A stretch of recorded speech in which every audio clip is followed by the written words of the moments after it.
नमस्कार केमन आছেন সবাই सौभाग्य प्राप्ति चैनेले आपनादेर सकलके आरो एकबार अनेक अनेक स्वागत। आज आबारो एसेछि आपनादेर सकलेर काछे नतून आरेकटी भिडियो निये जेखाने आमी आपनादेरके जानाबो आपनारा जदि आपनादेर स्वप्ने मा गंगाके देखें ताहले सेटी आपनादेरके कि धरनेर संकेत दिच्छे सेटाई एई भिडियोर माध्यमे आपनादेर सकलेर काछे तुले धरबो। भिडियोटी शुरू करब तार आगे अवश्यई बोले राखि बंधुरा आमार चैनलटिके लाइक करबेन, भालो लागले अवश्यई बंधुदेर साथे शेयर करबेन। এই সংক্রান্ত কোনো জিজ্ঞাসা থাকলে কমেন্ট বক্সে এসে জিজ্ঞেস করতে পারেন। সাবস্ক্রাইব করে বেল বাটনটা প্রেস করে রাখবেন যাতে আমি যখনই নতুন কোনো ভিডিও দিই না কেন সেটা সরাসরি আপনাদের কাছে পৌঁছে যায়। তো চলুন বন্ধুরা ভিডিওটা শুরু করি। ঘুমের মধ্যে আমরা স্বপ্ন দেখি, নানান রকম ভালো মন্দ আমরা স্বপ্ন দেখে থাকি। অনেক সময় আমরা সারা দিন যে চিন্তা ভাবনা করি সেটি স্বপ্ন হয়ে আমাদের স্বপ্নে আসে।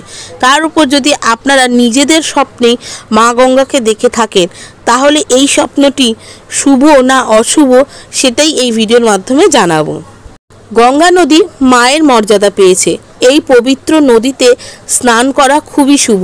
এমনটা বিশ্বাস করা হয় যে গঙ্গায় স্নান করলে মানুষের নানান পাপ মোচন হয় এবং দোষ ত্রুটি দূর হয়। পুরাণের কাহিনী অনুসারে ভগীরথের কঠোর তপস্যার পর মা গঙ্গা পৃথিবীতে অবতরণ করেন। পৃথিবীকে গঙ্গার তুমুল স্রোত থেকে বাঁচাতে শিব তার মাথায় অর্থাৎ তার জটায় গঙ্গাকে ধারণ করেছিলেন। মা গঙ্গা মহাদেবের মধ্যে লীন হয়ে যায়। এর ফলে মা গঙ্গার যে গতি সেটা একটু শান্ত হয় এবং পৃথিবীর ধ্বংসের হাত থেকে রক্ষা পায়। আপনি যদি আপনার স্বপ্নে মা গঙ্গা বা গঙ্গা নদী দেখেন তাহলে এটি অত্যন্ত শুভ বলে মনে করা হয়। এর মানে হলো আপনার পরিকল্পনা ভবিষ্যতে পূর্ণ হতে চলেছে।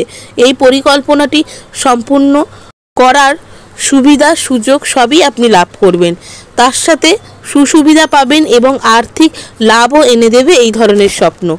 বারংবার যদি গঙ্গা নদী দেখে থাকেন তাহলে অর্থপ্রাপ্তির সম্ভাবনাও কিন্তু থাকে। স্বপ্নে নদী বা জলপ্রপাত দেখা খুবই শুভ। এটি স্বপ্নের মধ্যে ইতিবাচকতা থাকে। এর মানে হলো যে আপনার জীবনে পরিবর্তনগুলি আপনার জন্য শুভ ফল বয়ে নিয়ে আসবে। যারা নিজেদের স্বপ্নে মা গঙ্গা বা গঙ্গা নদী দেখে থাকেন তারা খুবই ভাগ্যবান। মা গঙ্গাকে দেখার পর আপনার জীবনে আস্তে আস্তে সুখ ও সমৃদ্ধি আসতে শুরু করবে। তো কেমন লাগলো বন্ধুরা আমার এই ভিডিওটা অবশ্যই আমাকে কমেন্ট করে জানাবেন। সুস্থ থাকবেন, ভালো থাকবেন, দেখা হবে নতুন আরেকটি ভিডিওতে।